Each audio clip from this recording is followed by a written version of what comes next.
because he's trying to keep a foothold in the oil fields, take hold of Iraq, destroy the country, so he has claim on the oil there. So you think he did that for practically for Economic reasons? economic reasons? Absolutely. Well, the new surge is advocated by President Bush is, to me, an admission of failure, that the actual whole adventure has been a complete and utter failure. It was never there for weapons of mass destruction. It was never there to bring democracy. It was there purely for self-serving interest, in order to rape the country, destroy its infrastructure and steal its oil. That's the only reason why they're there, and the next stop is Tehran, and they're going to be bombing that very soon unless we do something about it.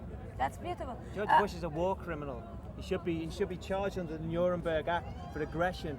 Aggression is always charged with everything that follows after aggression. Those 600,000 who've died in Iraq should be put at the feet of American foreign policy. Undoubtedly so, but I don't think they're doing it to please Israel. Israel is the 53rd state, undoubtedly. Why was it allowed to acquire nuclear missiles?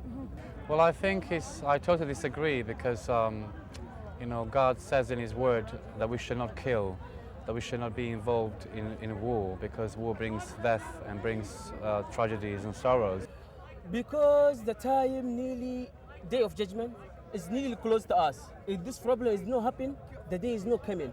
But if this problem starts, the day is coming, because everything in this world has a sign.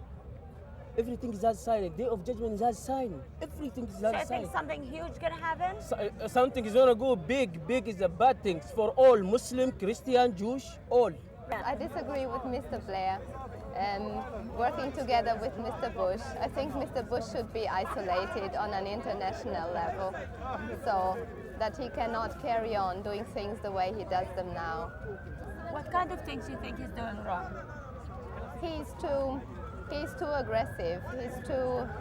He's too sure that the American way of thinking and acting is the only true one in the world. And I think that should be stopped internationally as soon as possible. So you think he's bringing practically America's policy into England and He carrying does. on with it? He does bring American policy into England and into Europe and into Iraq and wherever. Right. And we in Germany say that the Americans believe they are the international police. And I think that is definitely wrong.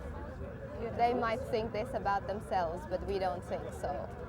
And there are so many things, so many problems they should solve in their own country first and then go to other countries. Well, my name's Andrew, but I call myself Isa. Isa's a name because I'm a convert to Islam. It means it's Jesus in Arabic. Oh, really? Yeah. Oh, so what kind of religion is that? I'm not understanding that. Well, Are you Christian? No, I'm a Muslim. Muslim? Yeah, I embraced Islam here in England when I was introduced to Muslims and stuff. I confronted them, I debated them for quite a bit. I was brought up as a Catholic, but I was also an evangelist at one point. You converted to Islam? Yes, I did. So you're English originally? My father's English, but my mother's Colombian. Colombian, oh, Yeah. Wonderful. Okay. What do you think about the current affairs in America and its effect on politically in England here? Well, I think there's a lot of policies that are trying to be passed by the fourth branch of America, which is the media.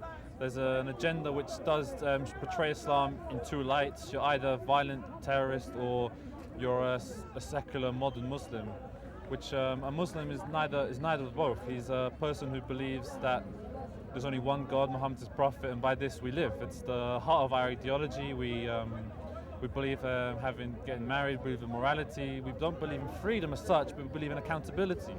That if you're going to go out in the streets, you're accountable by God, that you don't lie to anyone, you don't cheat to anyone, that you look after everyone, that you look after your community, that a Muslim can't go to sleep unless he knows that his neighbours have been fed, and that's 40 neighbours to his right, left and centre, 40 neighbours around radius. He has to make sure he looks after them.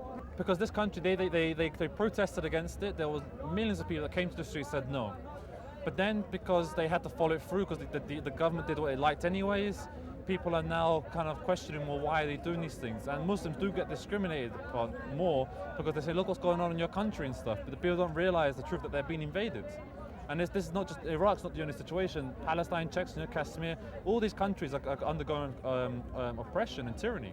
So I believe wide-scale discrimination is out of ignorance for our people. Yeah.